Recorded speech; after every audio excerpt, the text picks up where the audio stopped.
જય માતાજી, જય શ્રી કૃષ્ણ। માનવ સેવા ચેરિટેબલ ટ્રસ્ટમાંથી અજયભાઈ એસ વાઘેલા। વિરંગામની ગાંધી હોસ્પિટલમાં ડેલી સર્વિસ જમણવાર ચાલુ હોય છે। આજે શાક, ખીચડી, રોટલી હતું। એમાં ઘણા માણસોએ લાભ લીધો છે।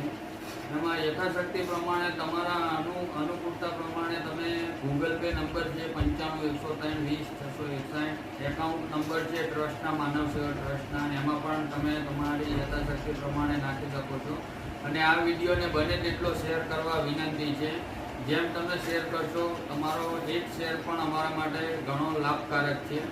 માનવ સેવા ચેરિટેબલ ટ્રસ્ટમાં જે પણ યોગદાન આપશે એમને કોચ પણ મળશે વોટ્સઅપ દ્વારા, અથવા તો વિરંગામની આજુબાજુમાં કોઈ પણ તિથિ હોય, જન્મદિવસ હોય તો રૂબરૂ આવીને પણ ઉજવવા વિનંતી છે। જે તમારી યથાશક્તિ બને તે આપી તમારા હાથે તમારા આ ગાંધી હોસ્પિટલના ગરીબ માણસોને તમારા હાથે પણ તમે જમાડી શકો છો। જય માતાજી, જય શ્રી કૃષ્ણ।